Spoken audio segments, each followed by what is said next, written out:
Action. I'm giving you the tools, right? I'm giving you the sandbox. I'm setting the table for you, but it's up to you to decide what you want to eat. Master Chief is human. He's not a machine. He's not a set of armor with a big weapon. He's a human with resilience and courage. You know, and I was so looking forward to this moment because for Master Chief, you know, the stoic soldier, the man of few words, all that. But there was this progression, you know, in terms of his emotional side, even through the first 3 games. But this was going to be the great leap. What happens when that soldier starts to discover his humanity? We had to create a situation that was going to knock him out of his comfort zone. The Master Chief has settled into this comfort zone of being the hero. You know, it's interesting. Early on, we talked about the hero's journey, and like, how do you have a hero's journey when he's already a hero? What are the sacrifices that you need to make in order to preserve something as precious as humanity? The journey is the important part. The growth is the important part. And so really, where does he still need to go as a human? That became the key to not just the story of Halo 4, but the entire trilogy. We're really examining what sort of burdens a Guardian carries. In a lot of ways, the story that we're telling with Halo 4 is about putting Chief in circumstances where he's forced to change. He's forced to take stock of himself. In a way, Chief is a Guardian. Cortana is Chief's Guardian. The Forerunners were the Guardians of their own universe, and they might have to make a decision that not everyone is going to agree with and that some people might condemn.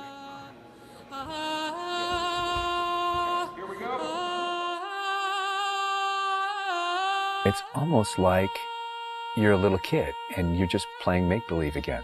So you imagine everything. The table's here. The plinth for Cortana is here. There's a window here. Ready, go.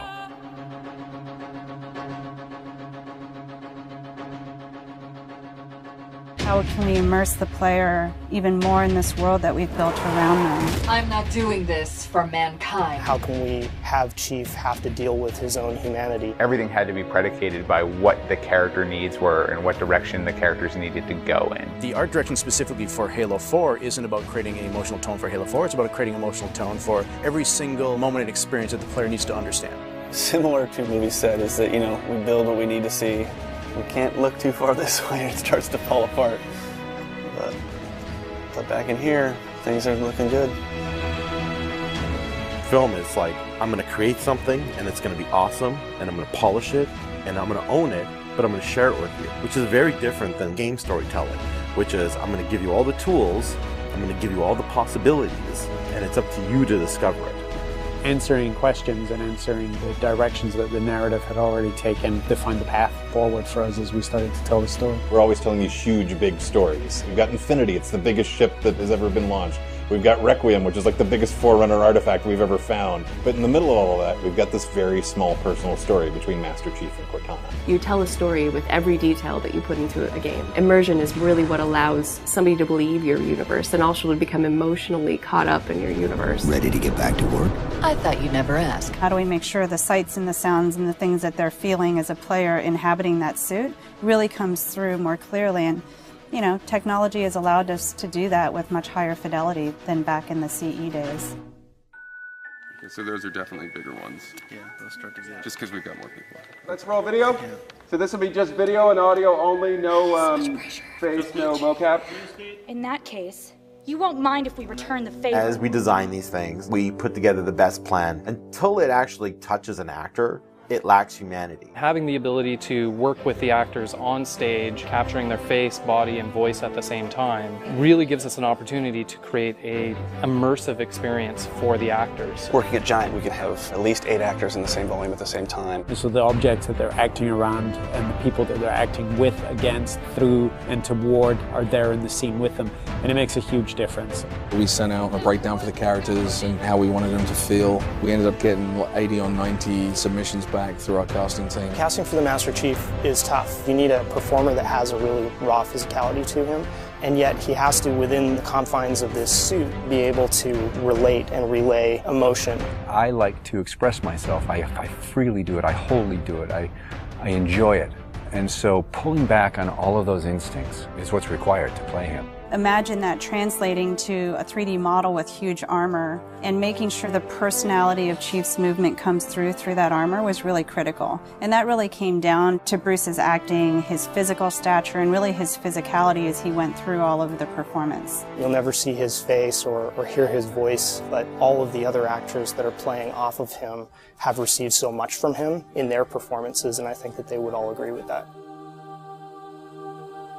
This is the low-res asset of Chief. We were afforded a little bit more budget since he's our hero. From the art process, storytelling is just about engaging the player. You don't have to answer any questions. You don't have to take them through a lot of loops of feeling. The player's engaged. I think you've got the start. So Master Chief's a difficult one because he's a dude in a helmet. There's such particularly in science fiction, such a fantastic history of people being completely realized as people without having their face as a tool.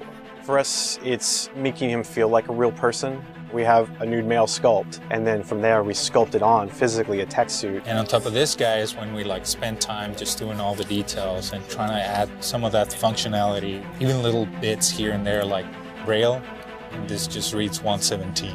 I think it's connected to having even more modern visual flow when it comes to his lines, his design, the way you follow the outline of Master Chief. Trying to put it into an area where it feels realistic, that it feels kind of tankish. What do you think of a tank? You think square, you think metal, there's some wear and tear on the edges. So those things we want to grab, put them on the Chief so it communicates that. The fingers are missing here on these. They have armor caps that come on, but he doesn't have armor caps on his trigger finger or thumb finger so that he could have more tactile sense when he's shooting and loading his weaponry. The last thing we just changed was his visor. His visor picks up the elements based on the room that he's in. We want to take every inch of the character to tell a story as much as we can. Above all, he still needs to connect to the player and they still need to understand him as being that character. It's somebody who's been very loved over the last 10 years.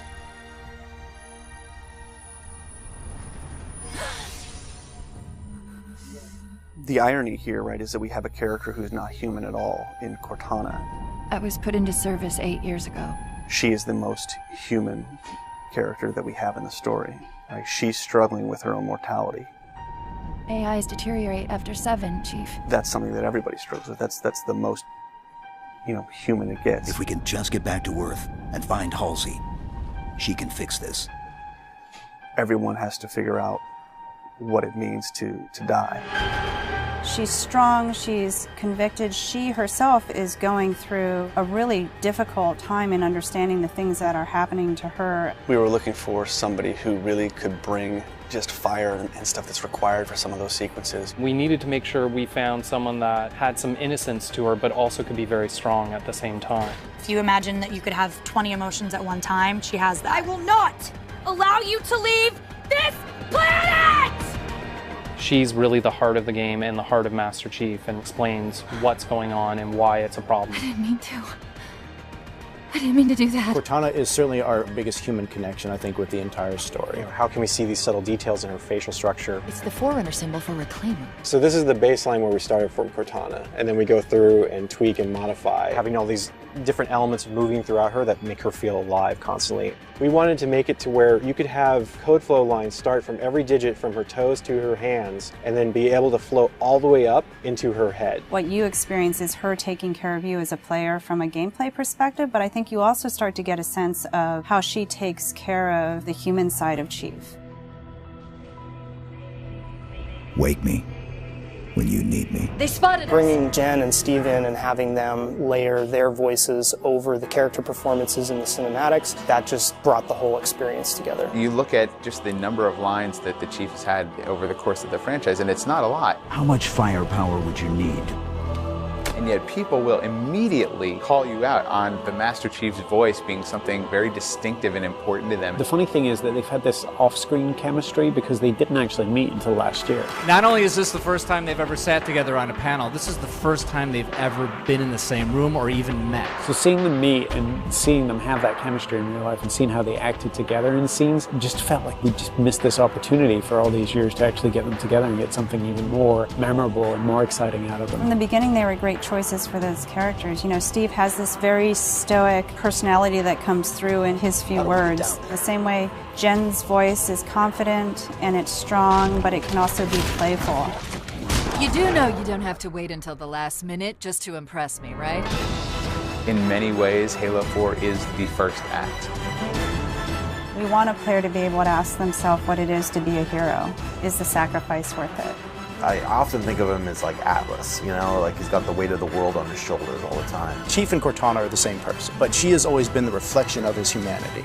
People don't play Halo to watch a soap opera, and yet you don't want to just be kind of pulp.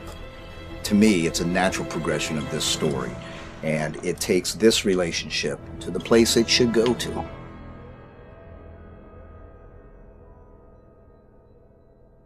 Don't make a girl a promise you can't keep.